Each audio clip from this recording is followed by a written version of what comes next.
Mi basta una candela, il suo lume gracile, meglio propizia, con più pietà, l'incontro coi fantasmi che tornano d'amore. Mi basta una candela, mia camera stasera, rimani semibuia, mi voglio perdere nell'indeterminato e nella suggestione. E in quest'alito minimo di luce attirare visioni di fantasmi che tornano d'amore.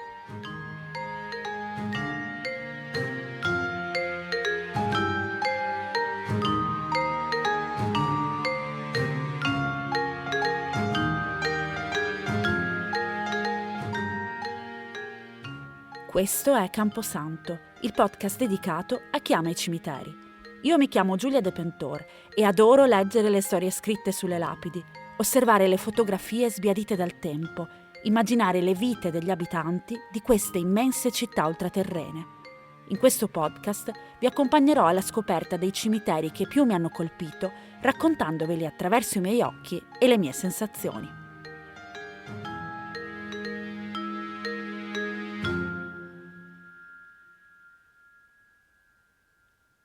Quando tengo i corsi per insegnare ad aspiranti podcaster come organizzare il proprio lavoro, dico e sottolineo sempre una cosa. Per parlare bene di un argomento e renderlo interessante agli occhi degli altri, bisogna conoscerlo. Sembra banale, lo so, ma non è così scontato. Io, ad esempio, non potrei mai proporre un podcast sportivo o dedicato alla psicologia, ad esempio. Perché? Perché per quanto io mi possa documentare per approfondire questi temi, non potrò mai avere un punto di vista tanto autorevole quanto quello di una persona esperta in materia. Per questo motivo ho esitato molto prima di proporvi il cimitero, o meglio la tomba di oggi. Certo, a parlare di tombe sei nel tuo, mi dicevo, ma questa non è una tomba come le altre. Qui c'è tutto un contesto del quale, da non esperta dell'argomento, non riuscirai a parlare nel modo autorevole a cui di solito aspiri. Il fatto che per tipo un mesetto, in terza media, dopo aver visto sul libro di storia dell'arte gli edifici della Bauhaus, avessi pensato di iscrivermi un giorno a architettura, certo non fa testo. Per fare una bella puntata sulla tomba Brion, la tomba di oggi, continuavo a ripetermi che mi sarebbe servito un aiuto esterno, l'intervento di un esperto, di un architetto. E così il tempo passava, perché il complesso funerario di San Vito di Altivole io l'avevo visitato ormai da mesi, però non riuscivo a decidermi. Ormai ho imparato che cosa devo fare quando mi trovo in questi impasse. Devo dire che con l'esperienza, e forse anche con l'età, sono diventata molto brava a capire quando e come le cose possono e devono essere portate a termine. Se sento che non è il momento perché le circostanze sono in qualche modo avverse o incerte, io lascio stare. Di solito c'è sempre qualcosa che interviene a risolvere la situazione, in modo così semplice e naturale che è impossibile non cogliere il segnale. La spinta, in questo caso specifico, è arrivata attraverso una mail. Viola, ignara del fatto che io mi stessi tormentando sull'episodio della tomba Brion, mi aveva scritto per complimentarsi per il mio podcast. Mi fa sempre tanto piacere. E per consigliarmi proprio una visita al complesso funerario progettato da Carlo Scarpa.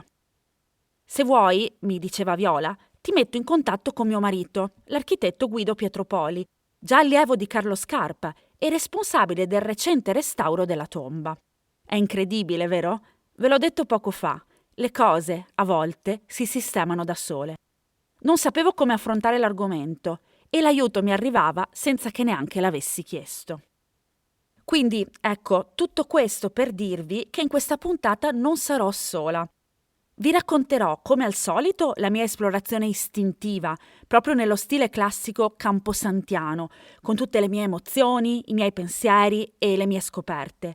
Tuttavia, visto che non è possibile parlare della tomba Brion senza parlare del suo autore Carlo Scarpa, mi farò aiutare dall'architetto Guido Pietropoli, che nel corso di un'intervista telefonica di qualche settimana fa mi ha rivelato i segreti dell'opera, i significati nascosti, mi ha raccontato i retroscena della costruzione e mi ha regalato uno spaccato preziosissimo sul lavoro del geniale architetto veneziano. Un lavoro poetico e suggestivo, che emoziona e commuove sempre. Se siete tutti pronti e tutte pronte, direi che allora possiamo iniziare. Facciamo un piccolo salto indietro nel tempo, come ormai è mia abitudine. Arrivo al cimitero di San Vito di Altivole in un luminoso pomeriggio di inizio primavera. Il cielo è di un azzurro irreale, non ci sono nuvole e fa quasi caldo. Presto mi sbottono il cappotto per godermi meglio il sole. Cerco un moderno faraone che mi faccia edificare la sua piramide. Mi ripeto ancora una volta questa frase, attribuita a Carlo Scarpa, perché sono convinta di aver sbagliato posto. Qui non c'è niente di vagamente triangolare o piramidale e il cimitero è un normalissimo camposanto di campagna neanche particolarmente grande. Pensavo che la tomba Brion fosse completamente isolata e in mezzo alle prealpi e me la immaginavo di dimensioni contenute, quasi come una specie di stanzone di cemento grigio e brutale contro il cielo. E invece, varcando la soglia del camposanto, mi rendo conto che non avevo capito niente. La tomba Brion fa parte di questo piccolo cimitero di provincia, proprio come tutte le altre, e per visitarla, per entrare nell'esperienza, bisogna attraversare i vialetti con le sepolture degli abitanti normali, diciamo così, di San Vito di Altivole. Ma che cosa ci fa qui? Una tomba monumentale disegnata da un architetto famosissimo e sempre visitata da migliaia di persone provenienti da tutto il mondo? Sono consapevole del fatto che, grazie a una breve ricerca online, potrei facilmente accedere a date, tappe salienti, dettagli tecnici relativi alla genesi di questo straordinario sepolcro e così via. Ma io sono ovviamente più interessata agli intrecci di relazioni, alle idee, ai concetti alla base di quello che sto per visitare. E a questo punto chiedo proprio all'architetto Pietro Poli, che con Scarpa ha lavorato in prima persona, di spiegarmi come mai alla famiglia Brion sia saltato in mente nel 1969 di commissionare una tomba di queste proporzioni e di farla firmare da un architetto di grido. L'incarico nasce perché Giuseppe Brion muore prematuramente, la moglie decide di fargli una tomba, chiede a Scarpa quale posto, quale collocazione vuole dare a questa tomba e gli propone lei come, neo-milanese, nel senso che è originaria del Trevigiano, il cimitero monumentale di Milano. E Scarpa però ricordava che Brion amava molto la campagna, il luogo dove era nato, per cui dice che preferirebbe poter progettare qualcosa a San Vito di Altivole, che era il comune di nascita di Giuseppe Brion. Ma come mai viene scelto proprio Carlo Scarpa? Non solo perché all'epoca è un architetto famosissimo che tutti vogliono e cercano, ma anche molto semplicemente perché è un amico di famiglia. Brion e Scarpa si conoscevano e stimavano. Nella vicina Asolo l'architetto aveva un pied-à-terre dove trascorreva periodi più o meno lunghi, adorava quelle zone e ci tornava ogni volta che gli impegni di lavoro glielo permettevano. Io me li immagino questi due a parlare di architettura e design e vorrei partecipare a quelle conversazioni. Dopotutto, Brion ha pur sempre creato la Radio Cubo, oggetto del desiderio di tutti gli hipster che vogliono arredarsi la casa con gli oggetti iconici del XX secolo. E io mi annovero in questa categoria. La famiglia ferma 68 metri quadri di un piccolo lotto per costruire una cappella di famiglia.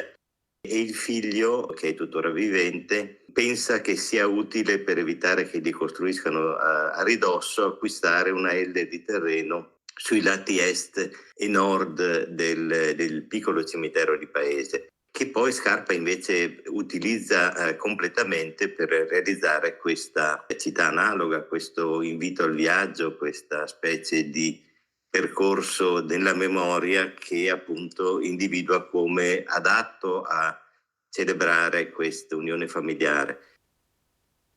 L'idea è ambiziosissima, tanto che fin da subito si smette di parlarne come di un semplice disegno per una tomba.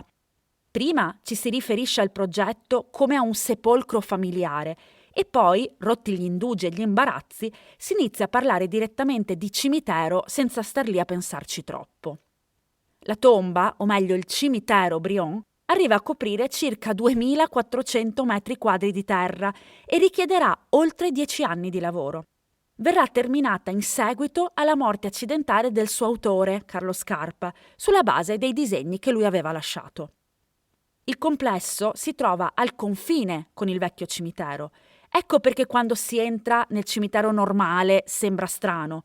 Non si deve andare in cerca di una tomba o al massimo di un monumento. Qui si parla di un vero e proprio camposanto costruito accanto a quello vecchio. La tomba è così grande e strutturata che chiamarla solo tomba non le rende giustizia. Si tratta più che altro di un edificio a un piano, una vera e propria esperienza nella quale bisogna fisicamente entrare e camminare. Penso di non dover essere io a dirlo, dato che il mio concetto di architettura si basa banalmente solo su ciò che per me è bello da vedere e accogliente da abitare. Ma già guardandola da fuori capisco che Carlo Scarpa ha fatto centro. Voleva costruire una grandiosa tomba monumentale? Eccola qua, di fronte a me nel suo brutale modernismo. Se devo essere sincera, assomiglia a una casa minimal dove vivrei molto volentieri. È così imponente, strutturata e complicata, pur nella sua essenzialità, che mi viene naturale fare un respiro profondo prima di entrarci. Dopotutto, la parola piramide continua a risuonarmi in testa e io mi sono sempre rifiutata di visitarne una perché soffro terribilmente di claustrofobia. Muovo i primi passi nell'ingresso e in un attimo mi dimentico tutto. Nel 1969, nel momento in cui il lavoro viene commissionato a Scarpa, la vedova Brion è molto chiara.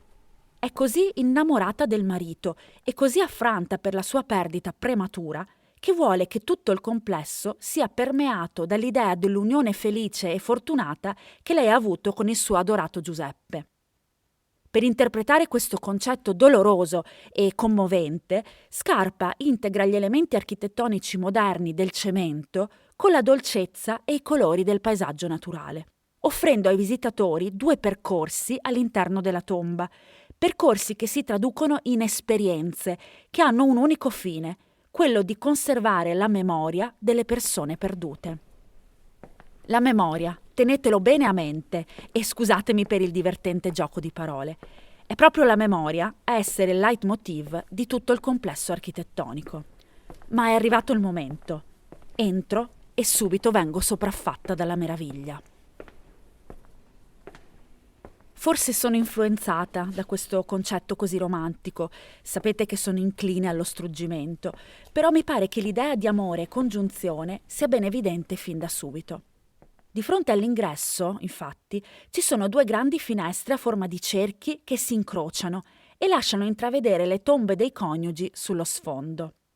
I due anelli sono ricoperti da tessere di mosaico rosa, quello di sinistra, e blu, quello di destra, a simboleggiare l'unione dell'uomo e della donna. I due anelli mantengono gli stessi colori nella stessa posizione anche all'esterno del corridoio. Di conseguenza, ogni cerchio ha in sé entrambi i colori sui due lati opposti, come a dire che il maschile e il femminile si sono travasati da un coniuge all'altro per effetto di questo grande amore. Ogni singola pietra di questo sepolcro ha qualcosa che la rende perfetta e funzionale all'obiettivo finale di Honorina Brion. La tomba è così ricca di particolari e simboli che ho paura di perdermi qualcosa. L'architetto Pietro Poli mi rivela che arrivando all'alba vedrai i raggi del sole entrare dai due anelli. Il significato simbolico, in questo che alla fine è un edificio religioso, è evidente. Quale metafora migliore del sole stesso, fonte di luce per eccellenza, per indicare il cammino verso l'eternità? Non ho fretta. Voglio guardare e capire tutto. Quindi torno indietro, esco ed entro di nuovo. Per entrare nella tomba Brion devi fare questi scalini. Anche questo slittamento sulla sinistra della scala è abbastanza inspiegabile se non ci si pone il problema di spiegarselo, perché il vano è perfettamente simmetrico. E allora uno dice gli piaceva fare le cose strane, eccetera, ma invece per me è un'indicazione di percorso, perché Scarpa ti dice di iniziare questo viaggio all'interno della tomba Brion cominciando dagli affetti più cari, e cioè girando sulla tua sinistra perché troverai il padre, la madre, i familiari, la comunità, mentre se giri dalla parte opposta, sulla destra, vai in questo luogo di solitudine, solitario, di meditazione che è il padiglione sull'acqua. Il mio comportamento a questo punto è probabilmente molto prevedibile. O per meglio dire, Scarpa l'aveva certamente previsto. Alla fine della scalinata, il fatto che il corridoio sia asimmetrico mi porta naturalmente in una direzione, la direzione in cui appunto si trova il cuore, la sinistra. L'amore, di nuovo. Non sorprende che al termine di questo corridoio ci siano i feretri dei Brion che si trovano sotto un arcosoglio che rappresenta una camera nuziale. Come ipnotizzata, percorro quello strano corridoio che sembra divertirsi a giocare con la luce e l'acqua. Se oggi piovesse, la pioggia entrerebbe in quelle fessure sul soffitto, creando delle lame d'acqua. Maledico la bella stagione, che non mi fa apprezzare l'ennesimo trucco magico di Scarpa.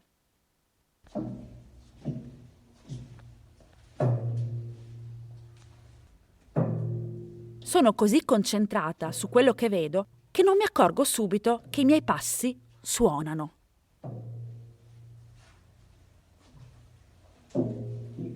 Non è un modo di dire, suonano davvero, come se stessi camminando su uno xilofono gigante.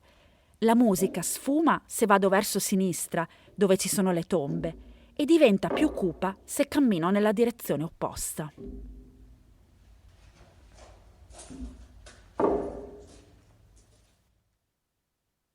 Il pavimento dei propilei, del tunnel dei propilei è sonoro perché Scarpa aveva questa precisa intenzione di fare in modo che questa presa di conoscenza e di consapevolezza della memoria doveva venire anche attraverso il corpo, e cioè la consapevolezza del proprio corpo, che dà anche dei rumori, perché camminando si sentono dei rumori.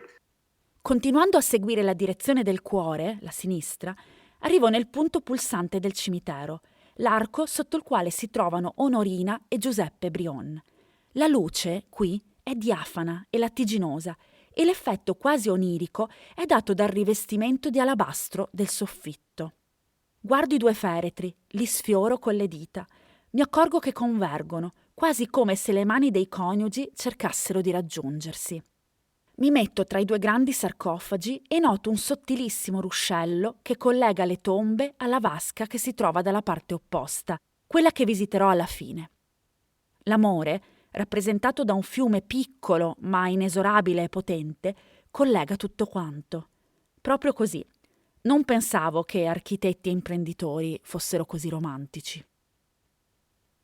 Scarpa ripeteva una frase di Paul Valéry che diceva «Le don de vivre a passé dans les fleurs», il dono della vita è passato nei fiori, e forse l'acqua che lui introduce all'interno del cimitero Brion, oltre che essere una sua testimonianza di architetto veneziano, dà anche il senso di questo fluire della vita attraverso l'acqua per poi riversarsi nella grande vasca dove c'è il padiglione della meditazione. Anche se sono attratta dal padiglione che vedo in fondo al giardino, sulla destra, continuo a camminare verso la direzione del cuore, la sinistra, e arrivo nell'edicola dove sono sepolti gli altri membri della famiglia Brion. Giuseppe e Onorina, infatti, non sono gli unici ospiti di questo complesso. Nell'edicola vengo presto distratta dalla luce che filtra da una fenditura del tetto e si riflette sulle superfici interne che sono nere e lucide, e quasi sbatto la testa all'ingresso, che scopro in seguito è così basso proprio perché vuole portare i visitatori a chinarsi. Mentre mi trovo lì, mi rendo improvvisamente conto che se a Scarpa ci sono voluti 10 anni per completare la tomba, questo significa che quasi tutte le salme sepolte qui sono state riesumate da altri cimiteri dove erano state sepolte nel frattempo. In qualche modo, il pensiero che si siano ritrovati tutti qui mi rasserena. Carlo Scarpa muore prima di completare la tomba e anche lui è sepolto qui. Lui aveva deciso fin dall'inizio, i disegni lo testimoniano, la posizione della sua sepoltura. e che questa posizione è in terra di nessuno, perché non è né Brion né cimitero di paese, perché non voleva essere né ospitato dai Brion né ospite di questa piccola comunità, non perché la rifiutasse, ma così per un vezzo, se vogliamo.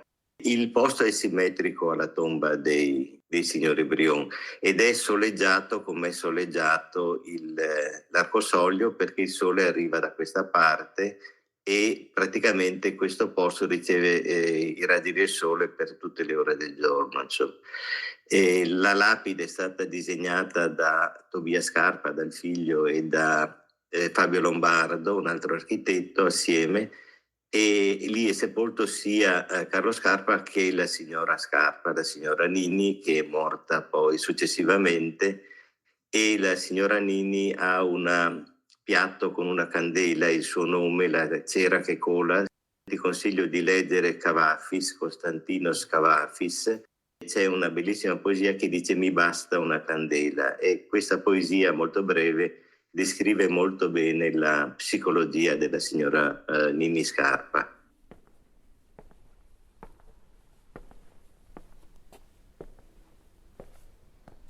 Continuo a camminare e raggiungo il secondo punto nevralgico del cimitero, la chiesetta.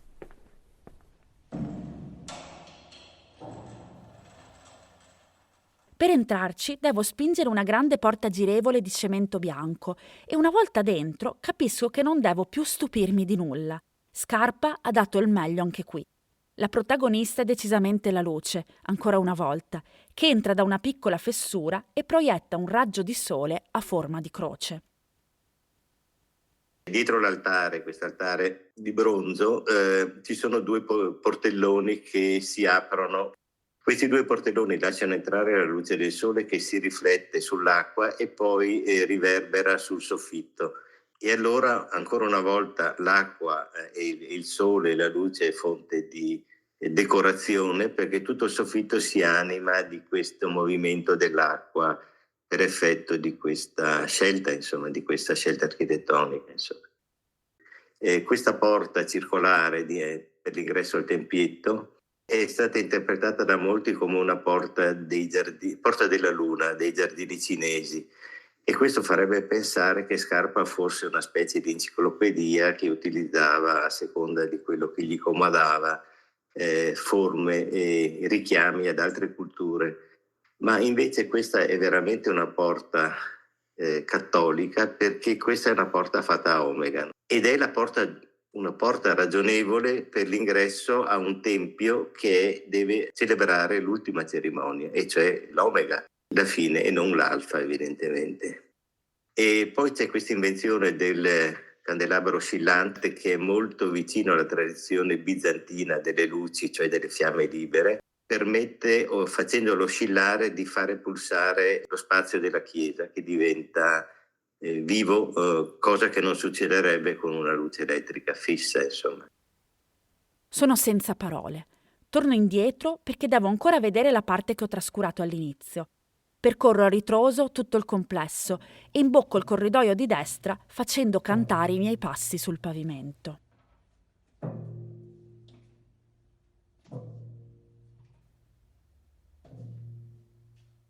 I percorsi che puoi fare, come tu hai sperimentato, sono o verso l'Arcosolio, la tomba dei familiari, la chiesa, cioè la comunità, oppure un percorso più segreto, che è quello verso il padiglione della meditazione, con un restringimento del corridoio, anche perché mentre per la parte grande del corridoio puoi stare a fianco di un'altra persona, essere più persone, qui devi passare uno alla volta. E c'è anche una porta di vetro, di cristallo, che bisogna abbassare e immergere nel pavimento, e cioè nella vasca d'acqua, che adesso però è sempre bloccata in apertura per non dover fare questa operazione. E questa porta di cristallo è comandata da un sistema di pulegge e di rotelle e di cavi che sono all'esterno su questa parete dei propilei. Costeggio una vasca piena d'acqua e di ninfee ed entro nel padiglione che da lontano sembra una specie di grande letto a baldacchino. Entro e inizialmente sono delusa. Non si vede niente, lo sguardo è bloccato. E poi capisco, sono caduta in un altro tranello di scarpa. Essendo questo un luogo di meditazione, solo sedendomi con calma potrò apprezzarlo fino in fondo. Infatti c'è una panchina, dalla quale posso ammirare di nuovo le tombe dei coniugi e soprattutto posso vedere l'orizzonte. È un'architettura cinestetica. Io credo che Scarpa abbia voluto far capire che bisogna riprendersi il proprio corpo ed essere consapevoli delle proprie sensazioni. E nel momento in cui uno che vuol vedere e non vede perché è in piedi, capisce che deve sedersi. E questo è un obbligo che lui impone al visitatore del padiglione sull'acqua, ma perché vuole che uno passi da una posizione attiva, diciamo violenta anche, a una posizione meditativa e più serena, insomma. Il sinonimo di sereno è secco, e cioè senza nubi, senza umori. E senza nubi, senza umori puoi cercare di ragionare sull'evento della morte, insomma. È perfetto, non posso dire altro. Come mi capita spesso quando visito dei posti incredibili, mi ritrovo a fantasticare sul processo che ha portato a questo risultato. La famiglia Brion era al corrente delle idee e dei pensieri di Carlo Scarpa. Aveva dato indicazioni precise oppure si era completamente affidata al geniale architetto? Credo che né lui né tantomeno la vedova Brion immaginasse all'inizio che l'esito sarebbe stato questo. Io conosco tutti i 2200 disegni che Scarpa ha fatto per arrivare al risultato finale, e posso testimoniarti che i primi disegni, cioè quelli che noi chiamiamo progetti preliminari, sono molto esitanti, molto con annotazioni, mamma mia quanta terra, quanta roba. E anche il programma edilizio, che adesso sembra molto ragionevole, l'ingresso, l'arcosolio, la tomba dei familiari, la chiesa, eccetera, è stato messo a punto, a parte che è inedito perché non c'è nessun complesso architettonico di questo tipo che sia organizzato in questa forma, né nella storia passata né nella storia moderna. Il programma edilizio è avvenuto con una ricerca faticosa, una ricerca, Corbusier direbbe una ricerca paziente, insomma. È stato accennato, rifiutato, cancellato, riproposto più volte, insomma, per cui è un lavoro di 10 anni che Scarpa fa per completare quest'opera, avendo però carta libera perché non gli fu posta nessuna limitazione né di costi né di tempo. Ovvero, per essere più sinceri, ogni San Giuseppe, cioè 19 marzo, la vedova Brion diceva, prima del San Giuseppe chiedeva al professore se la tomba sarebbe stata finita e lui diceva sì per questo San Giuseppe, per San Giuseppe, senza mai indicare l'anno però. E si è trascinato di anno in anno, insomma, e poi tutto sommato non è neanche completa perché Scarpa è morto prematuramente in Giappone, insomma. E ancora, mi chiedo, il risultato finale sarà quindi stato una sorpresa per la famiglia Brion? I Brion visitavano periodicamente il cantiere, mi dice l'architetto Pietro Poli. Quindi mi chiedo, hanno mai avuto qualche commento o qualche modifica da chiedere, oppure la fiducia in Scarpa era tale da lasciarlo fare anche di fronte a eventuali dubbi? Sono affascinata anche da questo, dai possibili intoppi e dal processo creativo eventualmente influenzato dall'idea del committente. Vorrei tanto aver partecipato a uno di questi sopralluoghi. Quando evidentemente ha dovuto avere l'assenso da parte dei Brion per aprire questo cantiere, ha fatto realizzare un modello che adesso è al Victoria and Albert Museum di Londra, perché Scarpa l'ha lasciato dopo una mostra personale che gli avevano organizzato, e per ringraziarli lui ha lasciato questo modello. Se tu guardi il modello apparentemente ti sembra che tutto sia com'è adesso, e invece tutto è diverso, l'arcosolio è diverso, la chiesa è diversa. L'unica cosa che si mantiene è il muro inclinato e la cappella dei familiari, questa qui. Anche il padiglione sull'acqua è diverso. Scarpa allora ottiene il benestare della famiglia sulla base di questo modello che però rielabora per 10 anni di seguito per ogni parte continuamente, e loro non pongono nessuna limitazione né di costi né di tempi, se non sollecitare Scarpa frequentemente. E l'unico intervento, almeno che mi è noto, è di Ennio Brion, perché questo è uno dei primi studi dell'arcosoglio molto grosso che non piaceva a Scarpa, con i due sarcofagi verticali, e Scarpa poi li cancella perché dice no, sembrano dei soldati in piedi. Ma cos'è che critica Ennio Brion? Critica il fatto che Scarpa aveva allagato una parte di quel pavimento che era accessibile per avvicinarsi ai sarcofagi. E credo che più o meno Brion abbia detto: ma no, professor, che se bagniamo, e cioè che trovarci l'acqua all'interno dell'arcosoglio ci metterebbe in difficoltà. Ma quest'acqua io credo che sia il verso di Paul Valéry, Le don de vivre à passer dans les fleurs, e il dono della vita per passare nei fiori deve sciogliersi, deve diventare acqua.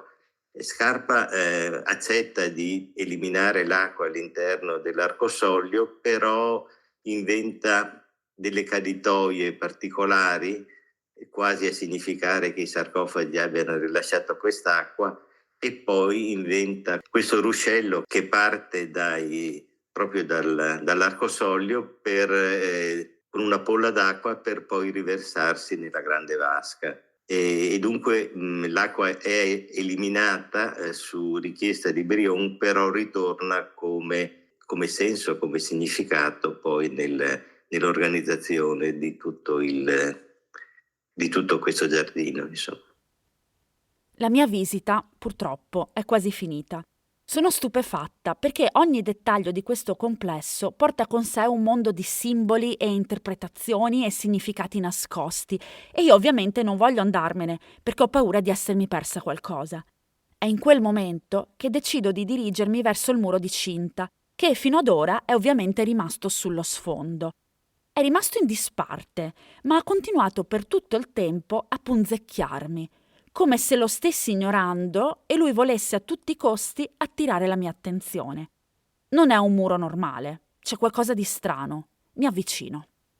Provo a cercare di darti una mia interpretazione di questo muro inedito che è inclinato di 60 gradi, che non è una stranezza, anche se Scarpa poteva sembrare un uomo che amava le stranezze.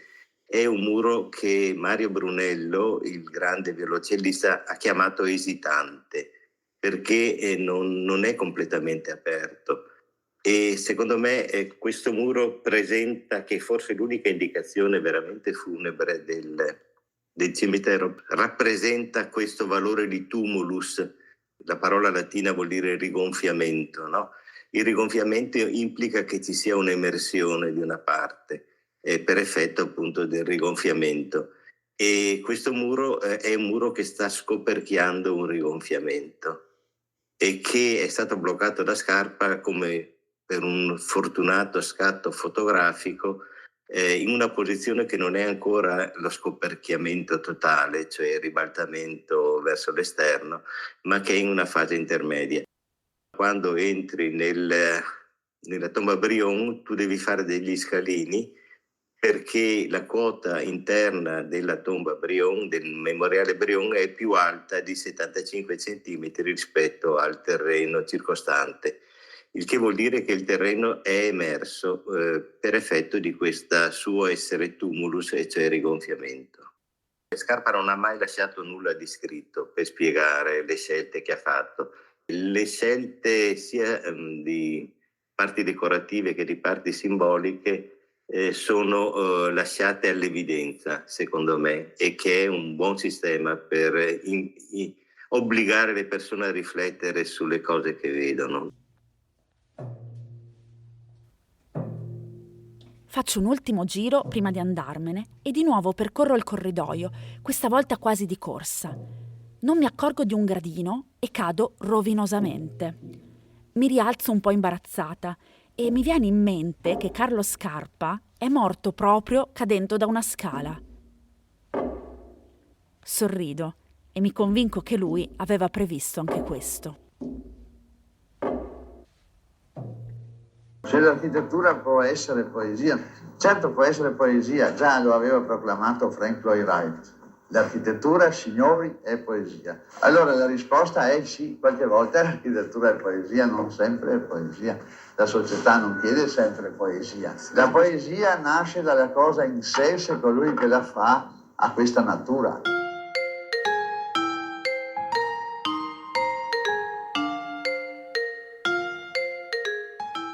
Avete ascoltato Camposanto, un podcast scritto, prodotto e condotto da me, Giulia De Pentor. Per la realizzazione di questa puntata desidero ringraziare l'architetto Guido Pietropoli per il preziosissimo contributo e naturalmente Viola Chiereghin che ha reso tutto questo possibile. La poesia che ho letto in apertura di puntata è Perché tornino di Costantino Scavafis nella traduzione di Guido Ceronetti. La voce di Carlo Scarpa che avete sentito qualche secondo fa è tratta dal programma Architettura Italiana presente su Rai Play. Tutto il materiale è stato utilizzato nel rispetto dell'articolo 70 della legge sul diritto d'autore. Se questa puntata di Camposanto vi è piaciuta, vi invito a lasciarmi una recensione oppure a scrivermi un messaggio. Se volete, potete anche seguirmi su Instagram, dove potrete assistere alle mie esplorazioni cimiteriali live e troverete anche molto materiale aggiuntivo sui cimiteri di cui parlo nel podcast. Questa è una stagione particolare di Camposanto, quindi non posso promettervi nulla sulla data della prossima uscita. Vi dico solo che per oggi ho finito e che ci sentiremo presto. Grazie per avermi ascoltato. Ciao!